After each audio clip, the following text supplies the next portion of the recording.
Sharma TV के सभी दर्शकों को नमो बुद्धाय नमो बोधिसत्व। आप सभी का शर्मा टीवी में हार्दिक अभिनंदन। हमारा जो सीरीज था पूर्णिमा का, वो कंटिन्यू हम आपके सामने ला रहे हैं और आज इसी पूर्णिमा की जो अगली कड़ी है, जिसको मार्गशीर्ष पूर्णिमा के नाम से जानते हैं, उस पूर्णिमा में भगवान बुद्ध के साथ क्या क्या घटनाएं घटी, उसके बारे में आज हम चर्चा करते हैं, जानते हैं कि इस मार्गशीर्ष पूर्णिमा में भगवान बुद्ध के साथ क्या क्या हुई थी। तो घटना है जब सिद्धार्थ अपना गृह त्याग करके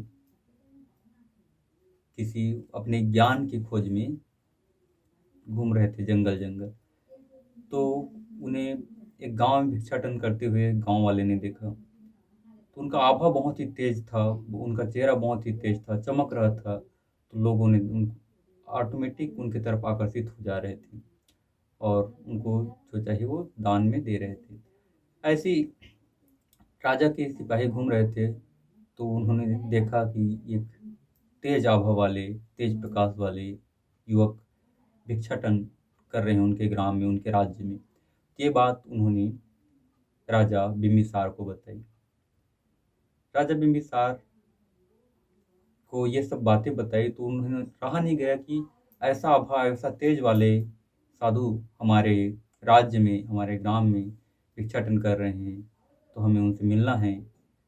यह कहकर उन्होंने अपने सिपाहियों को आदेश दिया कि जाओ और उस साधु जी को हमारे समक्ष लेकर आइए पूरा आदर सत्कार के साथ।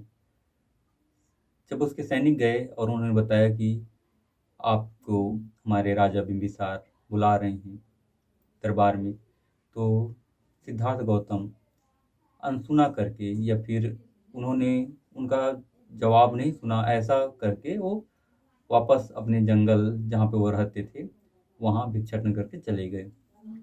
ये बात वापस आकर जब उनके सिपाहियों ने राजा बिम्बिसार को बताया, तो राजा बिम्बिसार से फिर भी रहा नहीं गया। तो उन्होंने स्वयं जाकर उनसे मिलने का निर्णय किया और उन्होंने अपनी रथ निकाल कर सिपाहियों के साथ में वो चल पड़े उस जंगल में जहाँ पे सिद्धार्थ गौतम रह रहे थे। तो जहाँ पे सिद्धार्थ गौतम रह रहे थे वहाँ तक उनका रथ नहीं जा पाया। तो जहाँ तक उनका रथ गया वहाँ तक वो रथ पे गए। फिर उसके बाद वो स्वयं पैदल चलकर सिद्धार्थ गौतम के पास गए। सिद्धार्थ गौतम के पास जब राजा बिम्बिसार की मुलाकात हुई वहाँ पर जाकर, तो उन्होंने अपना एक दूसरे का परिचय पूछा, जाना। तो बिम्बिसार कहते हैं कि हे, आप इतने युवक हैं, युवक लग रहे हैं और ये दिखाई पड़ रहे हैं और इस तरह भिक्षाटन कर रहे हैं, ये समझ से बाहर है। कृपया आप अपनी तेज और आभा से इतना, मतलब कोई राज घराने के लग रहे हैं, तो आप ये भिक्षाटन छोड़कर आप हमारे साथ आइए। हम आपको आधा राज्य पूरा सौंप देते हैं, वहाँ पे राज करिए। यदि नहीं तो हम आपको अपना, अपने सैनिक है जो उसमें सैनिक का प्रमुख बनाते हैं। आप युद्ध कीजिए और युद्ध से उस राज्य को जीत कर आप वहाँ पे राज्य कीजिए।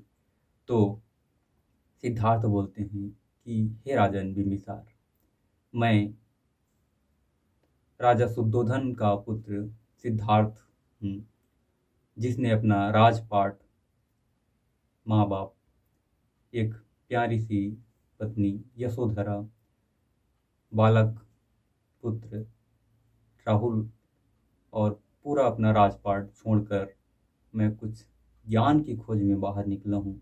इन सब चीज़ों को मैं छोड़ दिया हूँ, तो वापस मैं उस मोह माया में फंसने वाला नहीं हूँ, उस मोह माया में नहीं जा पाऊँगा।